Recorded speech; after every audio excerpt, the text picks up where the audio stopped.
siapkan dari awal. Yang kedua, pertanyaan berkaitan dengan sistem dan penyelenggaraan fungsi lalu lintas. Jadi sistem pembinaan dan penyelenggaraan fungsi lalu lintas kami paparkan mungkin lebih cepat. Sistem pembinaan dan penyelenggaraan lalu lintas, fungsi lantas. Yang pertama adalah revitalisasi ISDC dan Smart City. Ini penting sekali, Pak. Bagaimana kita menciptakan kendaraan yang berkeselamatan, jalan keselamatan, dan pengemudi yang berkeselamatan. Pentingnya keselamatan ada di ISDC, termasuk dengan Smart City. Revitalisasi Indonesia Safety Driving, Pak Ketua dan anggota Dewan yang kami muliakan. Kami punya Indonesia Safety Driving Center dari tahun 2020, tetapi masih jelek, Pak. Kami sebagai Kakor Lantas bermimpi ISDC ini terbaik se-Asia Tenggara, itu mimpi kami, Pak. Kami minta dukungan sehingga sarana prasarana kami sudah mengirim tim kami Pak Dir Kamsel ke Jepang, sehingga nanti kami berharap nanti negara-negara tetangga pun juga akan belajar ke Indonesia. Kami punya lokasi cukup luas, Pak, di Serpong. Ini akan kami revitalisasi karena kunci daripada pengemudi yang berselamatan adalah pendidikan lalu lintas yang adanya nanti di Serpong, termasuk yang di Polda itu ada SDC, itu juga sudah berjalan. Yang kedua, Smart City. Smart City, pertanyaannya demikian, kenapa Jakarta macet? Ini bukan karena tidak ada posisi lalu lintas, karena volume, rasio, dan kapasitas daripada kendaraan yang di jalan sudah melebihi batas. Adanya Smart City, nanti parameter kendaraan yang harus beroperasi di Jakarta mungkin, atau mungkin yang di Bandung sekarang ada, itu berapa ribu. Ketika ini lebih daripada parameter itu, ya akan terjadi kepadatan. Oleh sebab itu, revitalisasi Smart City yang terintegrasi dengan Pemda, Damkar, ini nanti bisa mengelola Kamsel Tipta Lantas. Ini baru ada 5, Pak Ketua, Smart City, moga-moga nanti di setiap kota ada Smart City, yang ada di Bali, di Jogja, di Bandung, di Medan, di Solo, ini sudah ada Smart City.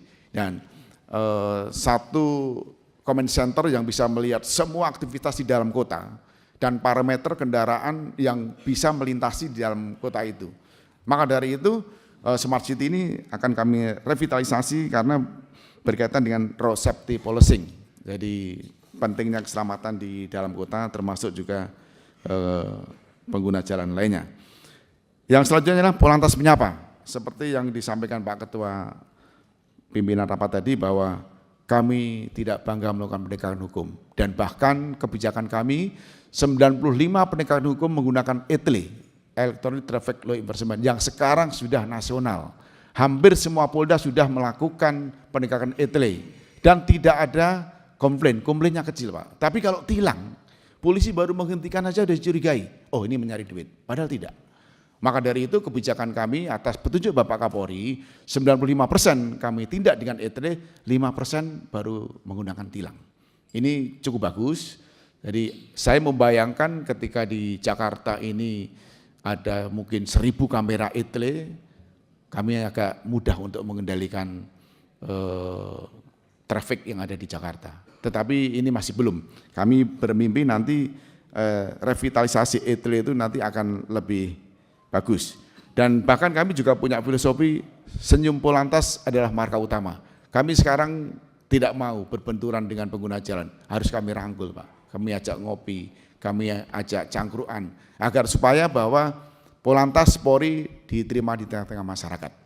Jadi kami tidak mengedepankan penegakan hukum, kami mengedukasi secara humanis, memberi pengertian tentang pentingnya keselamatan berlalu lintas di jalan. Ini kaitannya dengan revitalisasi ETLE, Pak Ketua dan anggota Dewan yang kami muliakan, ETLE kami baru sedikit, Pak. Di seluruh Indonesia itu baru 2.502. Kami mimpi saya itu ada 5.000 ETLE. Sehingga betul-betul orang itu tidak harus ada polisi, dia takut apabila dia melanggar. Tercapture, tervalidasi, terkirim, dan ini ketika kita intervensi, Pak Ketua, jadi dari 1.710 capture, saya intervensi dengan ETLE nasional, kami up, itu naik menjadi 8 juta capture. Dan ini sudah cukup masif penegakan hukum. Dan dari 1 juta sampai 8 juta ini ada kenaikan 387%.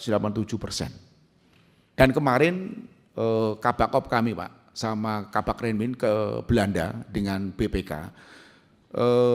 Di Belanda, ETLE bisa memberi kontribusi negara 15 triliun Pak dalam 1 tahun.